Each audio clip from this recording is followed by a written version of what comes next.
The morning sun had barely crested the red cliffs when Dakota stepped out from his lodge, the cold air brushing against his skin like lingering memories. The land was waking, ravens calling across the canyon, dry grass swaying in the faint breeze, the desert stretching endlessly under a wide, pale sky. It was the kind of morning he would usually welcome, taking a deep breath and thanking the Creator for another day. But today, there was a heaviness lodged deep in his chest, a weight that had settled there ever since Aiden left. The young man had departed almost a year ago, eager, hopeful, and far too brave for his own good. Dakota remembered the boy's earnest smile as he promised he'd find work in the nearest town, then return with enough money to rebuild a home for the two of them. "A real house, Dakota," Aiden had said with shining eyes. "One where the wind doesn't blow through the cracks. One with a roof taller than both of us." Dakota had laughed and placed a hand over the boy's heart. "You already carry a home inside here," he told him. Aiden had always blushed easily, quickly looking away to hide how much those words meant to him. It wasn't blood that bound them. It was something stronger. Dakota had found the child years ago, abandoned and alone, terrified of the warriors who discovered him. But Dakota had knelt instead of striking fear, offering warmth instead of anger. Over time, the orphan boy learned the Apache ways, learned to hunt rabbits, learned to braid rope, learned to laugh again. In return, Aiden gave Dakota companionship he hadn't known he needed, a son in every way but name, and then he left, chasing a dream. One letter arrived after he departed, shaky handwriting telling of a long road, a caravan of traders, and the promise he would write again soon. That promise was why Dakota stood outside every morning, his heart caught between hope and fear, his gaze fixed on the trail for the sight of a courier or rider bringing news. On this morning, he finally saw one. A rider on a dusty mule approached with the casual ease of someone who had been traveling for days. His hat tipped low, bandana gray with dust, saddlebag stuffed full. He stopped when he reached Dakota, rummaging through his bag until he produced a thin envelope. Dakota's hands trembled, though he tried to hide it. The envelope was familiar, too familiar. His own handwriting stared back at him, and stamped over the front. In bold red letters that burned into his vision, "Returned to SNDR for a long moment." Dakota didn't breathe. The rider tipped his hat, muttered a few words, then nudged his mule and continued onward. The world faded into silence around him. Even though the morning was alive with sounds, birds, insects, the wind whispering through rock and sand, Dakota could not move. His letter, the one he had, written after weeks of waiting and worrying, had been returned untouched. Aiden's name crossed out by an unfamiliar hand. No forwarding address. No explanation. Why would the boy not write back? The question carved into Dakota's heart like a blade. He stared at the envelope, feeling the creeping cold of dread tighten around his ribs. Aiden was young, barely 17 winters behind him. Too small to fight off grown men. Too kind to see danger coming. Too trusting in a world that often punished such goodness. The wind lifted the corner of the envelope, almost gently, as though the land itself urged him to act. Dakota inhaled sharply, the decision blooming inside him like fire. He would not wait. He would not hope in silence. He would find Aiden, wherever the road had taken him. Inside his chest, a vow formed with the force of thunder. "I will bring my son home." Dakota turned toward his lodge, muscles tightening with purpose. He began gathering his bow, his knife, his horse's saddle. Every movement was sharp, controlled, driven by fear, but fueled by love. A tribe elder nearby watched him for a moment, then called out, "Where do you ride, Dakota?" He answered without pause, his voice steady and unwavering. "To every village until I find the boy who should have never left my side." And so, The Apache warrior mounted his horse and rode out into the growing day, the envelope tucked safely against his heart. The search for his young man beginning with the first pounding beat of hooves against the earth. Dakota rode through the canyon shadows, like a man pursued by ghosts, though the only spirit haunting him was the thought of Aiden lost, somewhere in the world, calling for him, needing him. Hours passed beneath the pounding rhythm of hooves. The land changed around him, from rugged cliffs to open stretches of pale desert where heat shimmered like a mirage. His horse, a sturdy roan with a patient soul, snorted and pressed onward as if sensing Dakota's urgency. Aiden's voice kept echoing in Dakota's mind, the way he spoke when he was excited, so full of belief in tomorrow. "I'll build a life and come back for you." Those words, once a source of pride, now cut like a blade. It wasn't the boy's dream that troubled Dakota. It was how the world could crush dreams and swallow good hearts whole. Aiden was too young to see the cruelty that lurked behind smiles, too soft to understand how fast trust could shatter. Dakota had seen such things. He had lived through them. When he was a younger warrior, he fought battles against enemies who took everything they could: land, freedom, even the future. He had watched settlers deceive starving families with promises, only to send soldiers when the people were weakened. He had carried friends who never opened their eyes again. He had buried children whose names faded faster than their memories. So when Aiden left, Dakota's heart split in two, one part proud of the young man's bravery, the other terrified of the world waiting to consume him. Yet he had let him go, because love, Dakota believed, was not a prison. He looked down at the letter tucked into his shirt, the one marked "Return to Sender." The paper was wrinkled now from how tightly he had held it during the ride, but the red letters seared his mind anew each time. He looked. It was not just a letter that had been returned. It was a warning. By midday, Dakota reached a crossroads where two narrow trails split. One led northwest to where traders traveled between mining camps. The other curved south, toward settlements known to harbor men who trafficked in desperation and in people. Dakota closed his eyes, letting the land speak. He listened to the wind, the beat of his horse's breathing, the faint rustle of sagebrush. And then he remembered Aiden's last letter, the one that had arrived months ago. The boy had mentioned a caravan traveling south. Then he clicked his tongue against his teeth, guiding his horse onto the rougher path. As he rode, the silence of the desert deepened, stretching wide and lonely. Dakota imagined Aiden walking this road once, his feet blistered, his smile stubborn, his gaze chasing possibility like a sunrise. The image was beautiful and unbearable. He pushed it away. Ahead, the land dipped into a shallow valley coated with dust. Faint wagon tracks scored the ground, signs of travel. But alongside those tracks were others that made his pulse quicken, prints of horses that rode unburdened, too many for a simple escort. Circular impressions from wheels that swerved as though someone had driven hard under fear. And scattered in the dirt, drops of something dark. Dakota knelt, touching a fingertip to the dried stains. Blood, too little for death, but enough for pain. The wind carried a distant cry of a hawk. His horse shifted nervously beneath him, nostrils flaring. The trail here was wrong, violent. Dakota rose to his feet, jaw clenched so tight it hurt. Every instinct in him, every strand of Apache training, told him trouble had wrapped its claws around Aiden's fate. Fear threatened to paralyze him. But love pushed harder. He looked to the horizon, where the trail continued like a thin scar carved into the earth. Aiden. He murmured. It was not a prayer. It was a promise. One the land itself seemed to hear.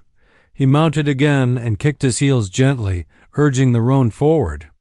Dust billowed behind them as they left the crossroads and the pass behind. There were questions Dakota needed answered, tracks he needed to follow, people he needed to confront. And if any of them dared to say they harmed his son, they would learn fear, the kind that lived sharp and unyielding in a warrior's heart. As the sun dropped lower, the first sight of civilization emerged from behind a cluster of dying mesquite trees, a small settlement. Barely more than a handful of crooked wooden buildings and a lonely well at its center. Smoke curled from a single chimney, and the distant bleating of goats drifted through the cooling air. Dakota slowed his horse. There was no comfort here, only the promise of answers. The first villager he encountered was a woman hauling a bucket from the well. Her dress was faded, color long stolen by the desert sun, and her skin showed the weary lines of someone who had survived too much. She stiffened when she noticed him, her eyes narrowing with caution. Apache warriors rarely brought peace when they arrived at white settlements, not because they sought war, but because fear made the settlers dangerous. Dakota raised an open hand in greeting, a gesture to show he carried no weapon in reach. "I search for a young man," he said slowly, knowing his English was thick with the cadence of his people. 17. Small in size, hair the color of dried wheat, blue eyes. His heart tightened as he spoke, forcing him to swallow his emotion. "His name is Aiden." The woman studied him for a long moment before shaking her head. "Not here," she muttered, not unkindly, "just tired. Haven't seen no such boy." Dakota nodded thanks and continued deeper into the settlement. The second person he spoke to was a blacksmith, his arms strong and soot-covered. When Dakota described Aiden, the blacksmith paused, his hammer hovering in the air. "Boy like that passed through maybe 4-5 months ago," he said, eyes narrowing thoughtfully. "Said he was traveling with a caravan. Looked excited. Too excited." He snorted. "Young ones always are." Dakota leaned forward urgently. "What direction?" "South Road," the man answered, jerking his head behind him. "Toward river crossing." His expression dimmed. "But they say trouble found that caravan. Bandits. Real dangerous kind. Took their time with those travelers." Dakota felt his stomach hollow out. What happened? His voice had turned to gravel without meaning to. The blacksmith shook his head. "Don't know much. Just talk that some were killed. Some scattered. And some weren't found at all. Aiden could have been among them. Lost, hunted, taken." Dakota forced his breath to remain steady. If he lost control now, he would gain nothing. "Is there someone who saw this?" Dakota pressed. The blacksmith hesitated, then nodded. "Elias, old trapper. Lives at the edge of the village. If anyone knows more, it's him." Dakota didn't waste another heartbeat. He rode toward the outskirts where a tattered canvas tent sagged beneath a leaning pole. Outside it sat a man with unkempt hair and a thick beard, mending a rabbit snare with rough fingers. When Dakota approached, Elias glanced up, one eye milky and unfocused. But the other was sharp, too sharp, taking in the stranger before him. "I need information," Dakota said. "Everyone does," the trapper replied, voice scratchy with disuse. "What's the trade?" Dakota pulled from his saddlebag a small piece of cured deer meat, precious on a journey like this. Elias snatched it without thanks, tearing a bite off as though starving. "If the bands of predators you speak of hurt a boy," Dakota began, but Elias cut him off with a dry laugh. "Boy? No," the old trapper said after swallowing. "They weren't hunting a boy. They were hunting information." The warrior's brows narrowed. "Explain." Elias wiped meat grease from his beard. "Caravan was just cover. The kid wasn't with them by accident. Someone was after something he knew." He jabbed his chin toward the horizon. "He ran with them into the river gorge. Folks say some escaped. Others were dragged off. He paused deliberately. But if they caught your boy, whoever paid those bandits will want him kept quiet. Dakota's blood turned molten. Aiden? With information worth killing for? Impossible, unless someone mistook him for someone else. Or he had stumbled upon a secret too dark to forget. Elias's one good eye softened slightly as he saw the warrior's torment. Look, some survived. There's hope in that. But you better move fast. That road leads to places where slavery and death sit at the same table. Dakota nodded, his jaw set. I move now. He mounted once more, heart pounding like war drums. Shadows lengthened across the dirt as night crept closer, but he pressed into the darkness without hesitation. Ahead lay uncertainty, danger, bloodshed. But behind him, nothing remained. No home, no peace. No rest. Until he found his son. Dakota's horse moved steadily through the twilight, ears twitching at every distant sound. The warrior's eyes scanned the horizon with a predator's focus. Every settlement, every shadow could hold the boy he sought, or those who meant to harm him. Aiden had been gone for months, yet Dakota felt every moment of his absence as if it were yesterday. Each heartbeat pounded with a mix of fear and determination. By the time he reached the next village, night had fallen. Torches flickered against wooden walls, casting long shadows that danced like ghosts. The place was larger than the first, with more people milling about, traders, travelers, and the occasional vagabond seeking coin or shelter. Dakota dismounted quietly, his boots silent against the hard-packed earth. His presence unnoticed among the busy villagers. He began asking quietly about a boy named Aiden. At first, responses were blank stares and polite denials.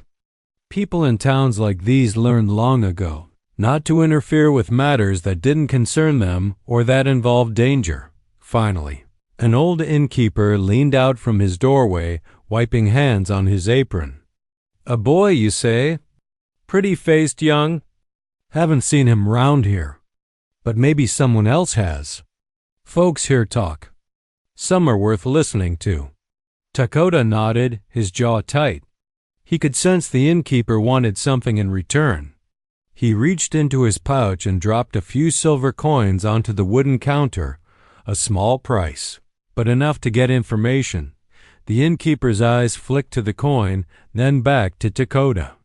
I heard of a boy like that, he said cautiously. A bounty hunter picked him up a month back. Said the boy knew too much about things that weren't his business. Kept him a day or two, bragging he'd turn him in for gold if he wanted. Dakota's hand tightened on the strap of his bow. Rage and fear surged together. Whoever this bounty hunter was, he had crossed a line. Aiden wasn't just a boy, he was family. And anyone who dared touch him would answer to Dakota. Where did this hunter go? Dakota asked, his voice low, controlled, yet dangerous. The innkeeper shook his head. No one knows for sure. He moves fast, keeps secrets. Some say he heads west, others say south. But he left the village just 2 nights ago. Dakota exhaled, the air hot in his lungs despite the cool night. He knew he had no time to waste. He mounted his horse, pressing west first, intending to track the hunter before he could vanish completely. As he rode, Dakota thought of the boy's small hands, calloused from work but soft with youth. He remembered the night Aiden had first cried, a sound full of loss and fear, when Dakota had found him alone near a burned-out cabin. He had held him, whispered promises of protection, and never let the boy feel unsafe again. Now, those memories were fuel. Dakota's thoughts sharpened into strategy. He would follow the trail, question anyone who might know the hunter's path, and spare no one who tried to hinder him. Aiden's life was worth more than any coin or threat. Hours passed. The moon rose, pale and bright, revealing traces of passage, hoof prints, Wagon wheels pressed into the dust, a torn piece of cloth snagged on a fence post. Each mark was a whisper from the past, a hint that led Dakota closer to the hunter and to his son. When he stopped for a brief rest, he barely dismounted, wrapping his hands around his knees as he studied the horizon. Every tree, every hillock could hide enemies. His mind raced with possibilities. What if the hunter had already harmed Aiden? What if he had sold the boy to someone crueler than he could imagine? The thought made Dakota's stomach tighten. But beneath the fear burned a steadfast determination. He had faced death before. He had faced men who would see the world burn for coin or pride. But no one had ever touched what he loved without consequence. The trail would grow more dangerous, he knew. Each village brought more uncertainty, more people who might block or mislead him. Yet Dakota would not falter. Aiden's life was a promise he had made, one he would honor. With every ounce of strength and cunning he possessed, mounting his horse once again, he whispered to the night, to the land, and perhaps to the spirits of his ancestors, "No one will take him from me. Not now. Not ever." With that, the warrior disappeared into the darkness, following the path of rumors, traces, and his unyielding heart toward a danger he had yet to see but knew would come. Dakota rode under a sky thick with storm clouds, the wind carrying the scent of smoke long before he saw its source. His heart clenched. Smoke on the wind was never a good sign. His roan horse, sensing the tension in its rider, moved cautiously, ears twitching and nostrils flaring. Hours later, he crested a low hill and saw it, a camp reduced to ashes. Charred remnants of wagons lay strewn across the dirt, splintered wood blackened by fire. The tents were nothing more than skeletal frames, their cloth burned away. Scorched footprints led in and out of the ruins, carrying whispers of violence and chaos. Dakota dismounted and knelt, brushing ash from the dirt with careful hands. The smell of burned wood, charred meat, and smoke lingered thick in the air. This camp had not been abandoned by chance. He could tell immediately. Someone had attacked, taken what they wanted, and left destruction in their wake. He began examining the ruins. Broken tools, scattered belongings, and trampled blankets painted a story of panic and haste. Dakota's hands paused on a small object half buried in the ash. He picked it up, a pendant, small and roughly carved from wood. The sight of it froze his blood. It was Aiden's pendant. Dakota had carved it himself years ago, etching a symbol of protection into the soft wood. He had tied it around the boy's neck when Aiden was barely 10, promising that as long as the pendant remained, the spirits of their ancestors would watch over him. Now, seeing it broken and blackened, Dakota felt a sudden rush of both fear and fury. The boy had been here. Dakota's mind raced, piecing together the evidence. The caravan the boy had traveled with, likely attacked by bandits, as rumors had suggested, had met a violent fate. Some had survived, perhaps, but others had not. And the pendant, burned yet still intact, told him something else. Aiden had been taken. Anger boiled beneath Dakota's calm exterior. He clenched his fists, knuckles whitening against the cold, ash-dusted earth. He had survived countless battles, seen men die in ways too cruel to describe, but the thought of someone harming Aiden ignited a fire unlike any he had felt before. He rose, scanning the horizon. The wind carried faint sounds, the clatter of distant hooves, a dog barking far off, voices muffled and low. Someone was nearby. Perhaps the bandits. Perhaps other travelers. Whoever they were, Dakota would not hesitate. He knelt again, touching the pendant one last time. "You are still mine," he whispered, voice tight with emotion. "I will not fail you, Aiden." The words were more than a vow. They were a promise that carried the weight of his life, his honor, and his love. Dakota spent the next hours examining the camp meticulously. He followed tracks left in the ash and dirt, noting the direction of horses and wagons, and even the faint drag marks of what could have been a small body. Each mark was a breadcrumb in a trail he would not lose.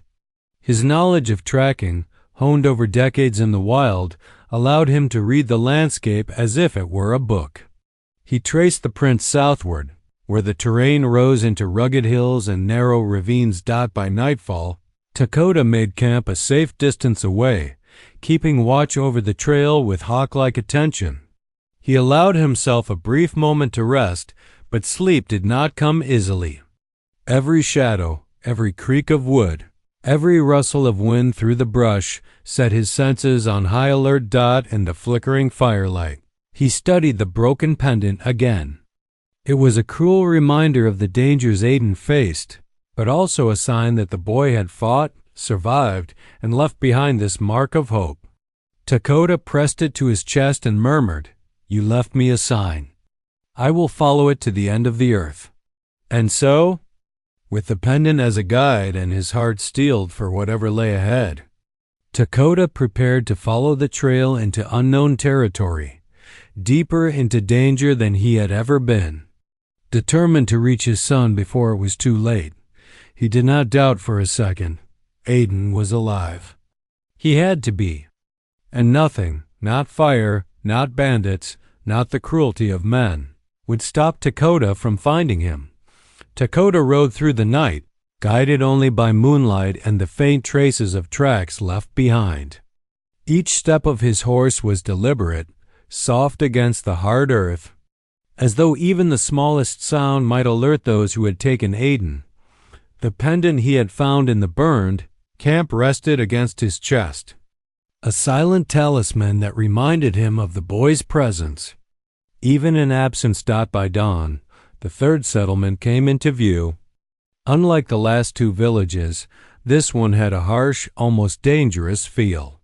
High wooden fences surrounded it, with guards pacing along the top, eyes sharp and restless.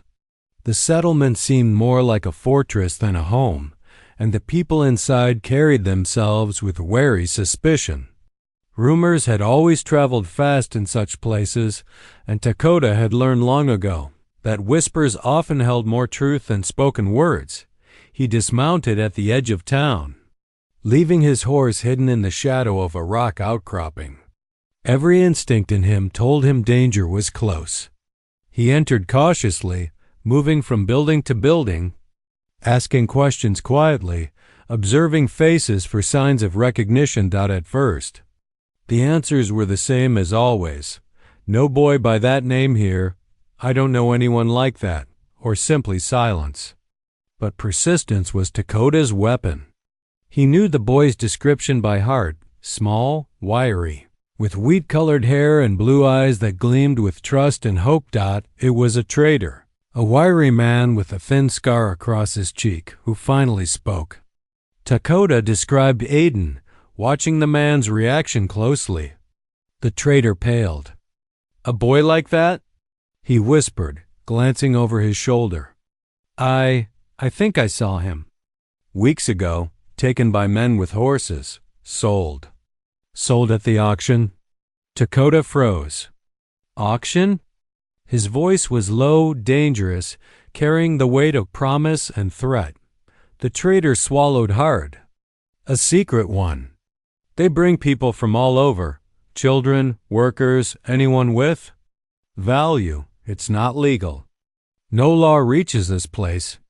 The man who runs it, a cruel rancher by the edge of the hills, he buys and sells without mercy. I've heard him described as unkind, worse than bandits. If your boy was sold there—" He trailed off, fear obvious in his eyes. Dakota's blood ran hot. The first camp, the burned caravan, the bounty hunter, everything pointed to this final, cruel truth. Aiden was alive, but in the hands of men who would break him for profit. The thought alone made Dakota's fists clench so tightly his nails dug into his palms. He left the trader without a word of thanks, his pace swift and determined as he made his way to the hills.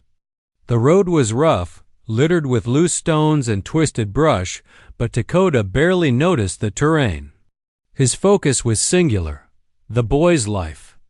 Every step, every heartbeat, carried the weight of vengeance and protection. As he rode, Dakota remembered the first time he had held Aiden, a tiny, abandoned child, shivering and afraid, alone in the wilderness.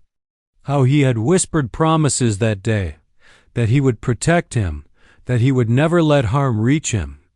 Those promises had become vows etched into his very being. Now, years later, the boy was older, stronger, but still his responsibility.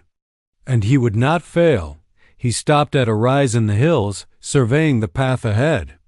In the distance, the outlines of buildings could be made out, large wooden structures with fences and guard posts. It had the look of a place where men kept their power by fear. Somewhere within those walls, Aiden waited, vulnerable, alone, unaware that his protector was on the way. Dakota's mind was sharp, calculating. He would not rush blindly. He would watch. He would plan. Every guard, every routine, every weakness he could discern would be noted. He had faced armies before, and now he faced men who would think themselves clever in hiding a boy. As night fell, he crept closer, shadows masking his presence. The air smelled faintly of smoke and iron, the signs of human activity, of captivity. Dakota pressed forward silently, knowing that the next step would be the most dangerous yet. He had reached the edge of the storm. Ahead lay the cruelest test he had ever faced, but fear did not touch him. Only determination. Only the singular thought, Aiden must be saved. He whispered into the darkness, more to himself than anyone else, "Hold on, my son. I am coming."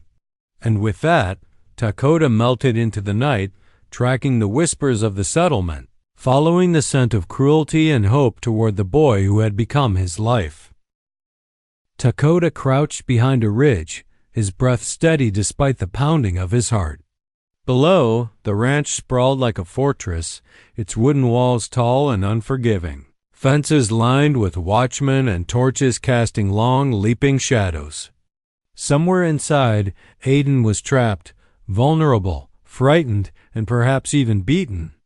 The thought sharpened Dakota's focus to a fine edge. There would be no hesitation tonight. He studied the patterns of the guards.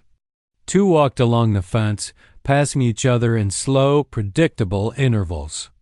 Another lingered near the gate, dozing lightly in the warm glow of a torch. Dakota counted his timing carefully, calculating the distance and the angle, the shadows he could use as cover.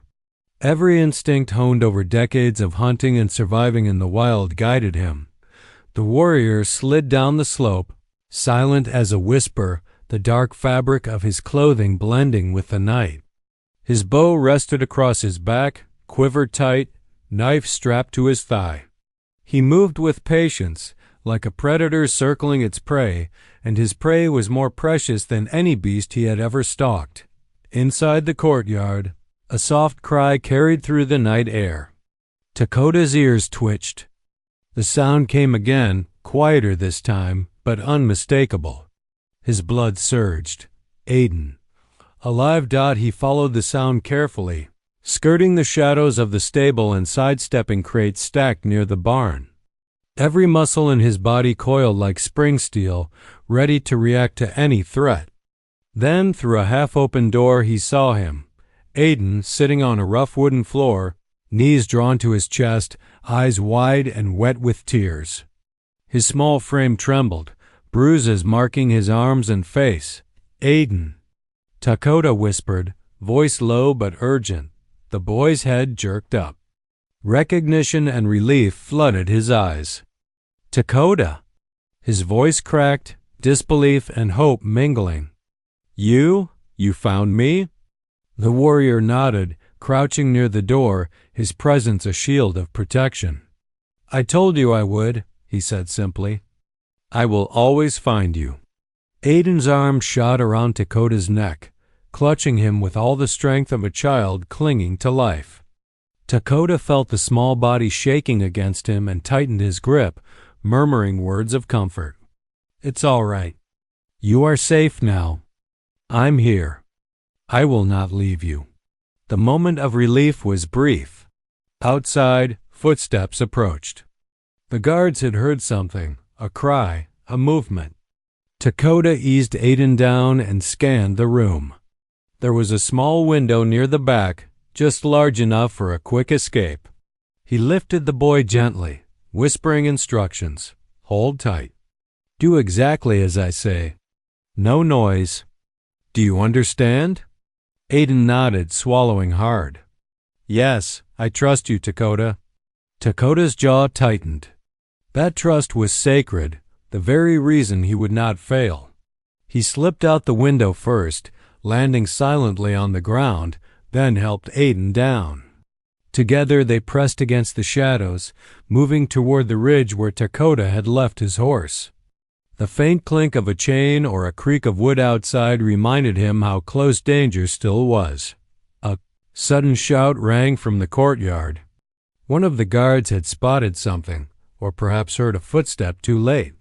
Dakota's eyes flashed. With a swift motion, he pulled his knife, silent and deadly, cutting the ropes that had restrained a gate latch. He motioned for Aiden to move faster. The boy obeyed without hesitation, driven by fear and the knowledge that Dakota would protect him. The roan horse waited patiently, muscles tensed. Dakota lifted Aiden onto the saddle, then swung up behind him, holding him tight. The horse sprang forward, hooves striking the earth in a thunderous rhythm that masked their escape from the ranch. Torches blurred into streaks of orange and red behind them as guards scrambled in confusion. Dakota's eyes, however, never left the boy. Aiden's head rested against his chest, bruised and battered, but alive. Safe dot as they rode into the open night, the wind whipping across their faces, Aiden finally whispered, voice trembling, I tried to write. They took everything." Dakota tightened his hold. "You tried. That's enough. You are here now. Nothing else matters. Not the past, not what they did. Only that you are alive and we are going home." For the first time in what felt like months, Aiden allowed himself to relax completely, leaning into Dakota's strength. And for the warrior, every pounding heartbeat, every labored breath of the boy, was a victory greater than any battle he had ever fought. The night was still and silent around them as they disappeared into the darkness, leaving the cruel ranch and the dangers it held far behind. For Dakota, one thought remained clear. Aiden was safe, and he would never let him go again. The first rays of dawn stretched across the horizon as Dakota guided his horse along a familiar trail. Aiden sat before him, small and worn, but alive, clinging to the reins with a fragile grip. The night's darkness had faded, and with it came a sense of relief so profound that even the open desert seemed softer, less threatening. Dakota's heart was still heavy with all he had witnessed: the burned camp, the cruel auction, the violence the boy had endured. Yet now, as he glanced back at Aiden, he felt a surge of triumph and love stronger than any fear. He had promised to protect this child, and he had kept that vow. Aiden's eyes were wide and weary, the bruises along his face a cruel reminder of the past months. Yet there was also a spark of hope, of trust rekindled. He looked up at Dakota, his voice trembling but filled with gratitude. I thought you might not find me." Dakota shook his head slowly, a faint smile tugging at his lips. "I told you I would, Aiden. I never said it lightly. No matter how far, no matter how dangerous, I would always find you." For a while, they rode in silence, letting the wind carry away the remnants of fear and exhaustion. The desert stretched wide around them, a canvas of gold and rust, silent witnesses to the trials they had endured. Dakota's hands rested lightly on the reins, yet his mind was alert, scanning every hill and ridge for signs of danger. But now the road felt less threatening, and the boy beside him was finally safe as the sun rose higher. They approached the edge of Dakota's homeland, where the familiar shapes of the Apache lodges and the community of the tribe came into view. Smoke spiraled from chimneys, and the distant laughter of children reached them, a sound that made Aiden's face brighten despite the weariness. The boy's eyes glistened with tears he could no longer hold back. When they arrived, the tribe gathered, murmuring in amazement. Dakota dismounted and lifted Aiden from the horse, holding him close.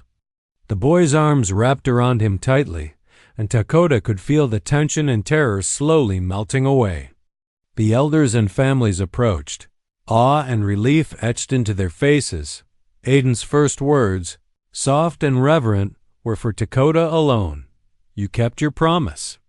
You really kept it." Dakota pressed the small, worn pendant, the one he had found at the burned camp, into Aiden's hand. "This is yours, always. It guided me to you. And it will remind you that no matter what happens, someone will always fight for you." The boy nodded, clutching the talisman as if it were a lifeline. His eyes, once haunted by fear, now held gratitude and trust deeper than any spoken words could convey. That evening, in the quiet of the lodge, Aiden produced a new letter, carefully folded, written with careful, steady handwriting. I wrote this for you, for the first time since I left," he said. "I wanted you to have it, but I never knew if I would get the chance." Dakota took the letter gently, reading the words silently. Every line spoke of hope, of love, of a bond that distance and danger could not sever. The boy's words captured the life he had lived, the struggles he had endured, and the gratitude he felt for the man who had never abandoned him. When he finished, Dakota folded the letter carefully and looked into Aiden's eyes.